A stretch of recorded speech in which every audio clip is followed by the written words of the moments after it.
Sometimes new information comes to light ahead of an annual shareholders meeting, some new disclosure that shareholders need an opportunity to digest before they cast their votes.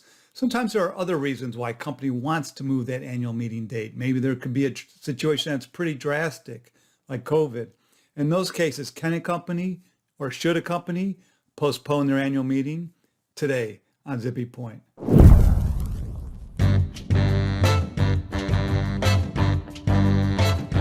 I'm Brock Romanak, and I'm a big fan of yous. So it's pretty clear that companies have the authority to postpone their annual meetings. That authority often is set forth in a company's bylaws. So for example, here's a provision, bylaw provision from McDonald's. It's a Delaware company, noting that a board resolution and a public notice before the date of the originally scheduled meeting is all it takes. The bigger question is, for how long can a company postpone their annual meeting? The laws in the state in which the company is incorporated likely restricts that length. As noted in this Cleary-Gottlieb blog, Delaware law allows shareholders to bring in action against a company in the event the company fails to hold a postponed meeting within 30 days from the date of its originally scheduled meeting. So for Delaware companies, 30 days is that outside parameter before they start getting into hot water. If it's a situation when there's new information for shareholders to digest, a new material development, a new proposal on the ballot perhaps, or maybe the company needed to fix something big that it had already disclosed in the proxy. See my separate Vid-Guide about fixing mistakes made in the proxy, a link to which is below this video.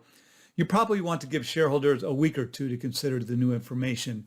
The big sticking point with postponing a meeting is the record date issue. You don't want a new record date if you can avoid it.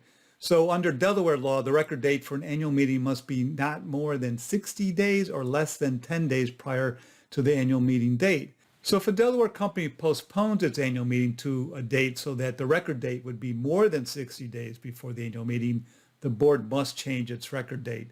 Then you'd have to provide notice to the shareholders of a change in that record date. If you're an NYSE company, you're going to have to tell the exchange. NASDAQ companies don't have to tell NASDAQ. But even worse, a new record date means that the proxies that you've already solicited, the proxies you've already received from shareholders will need to be solicited, be received all over again. You're starting from scratch, as all those proxies you've already obtained from shareholders as of the previous record date are now useless. Then you have to consider the SEC's Rule 14A13, under which broker search cards must be sent at least 20 business days prior to the record date for the rescheduled annual meeting. So this postponement with a new record date is going to take some time. This is all a big bummer. That's why most companies choose to convene the meeting as originally scheduled and then adjourn it. That allows the company to, in essence, postpone the meeting without having a new record date, without having to start all over again in soliciting proxies. So companies convene a meeting and then quickly adjourn it if they can pull that off, if the circumstances allow for it. One potential issue is whether the company included a proposal on its original ballot, a box on its proxy card, disclosure in its proxy, to allow for the company to adjourn its meeting. It's a securities law thing. See my separate Vid-Guide about adjourning an annual meeting to solicit more votes. To learn more about that issue, a link to which is beneath this video. Now for the pandemic, the SEC staff, CorpFin, issued guidance relaxing its rules to enable companies to move their in-person meetings to a virtual format more easily. It allowed for adjournments if necessary, without having to have the adjournment as a matter on the ballot. Now, as the Cleary-Gottlieb blog notes, in the event that a company adjourns rather than postpones its annual meeting under Delaware law, it may not be required to change its record date if such date is beyond 30 days from the date of the original annual meeting. However, the longer the time period between the original annual meeting date and the adjourned meeting, the more a board may wish to consider its record date so that the voters at the meeting accurately reflect the shareholder body, the shareholder composition at the time. So as this blog notes, you have to be mindful about how long the adjournment would last. If you're a Delaware company and the adjournment lasts 30 days or more, you're going to need to provide notice about the adjourned meeting to shareholders under Delaware's notice requirement. Of course, you'll probably want to file a proxy supplement, additional soliciting materials anyway, probably issue a press release to let shareholders know what's going on, that you've postponed or you adjourned their meeting.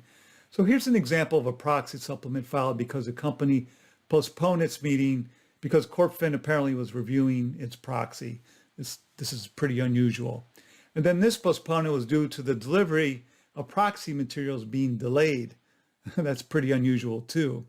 Here's a postponement to consider some new information, strategic financial alternatives. And then this postponement is due to litigation being filed against the company and to allow the company more time to respond to a shareholder's proposal. And then here's one from CBS that didn't give a reason for the postponement. I don't know why. And here's an example of an adjourned meeting, not a postponement, to allow a company to switch from an in-person meeting to a virtual format due to COVID. A press release was included. The process that the company went through checks all the boxes under the SEC staff's guidance about how to deal with the special circumstances of the pandemic. Anyway, let me know what you think.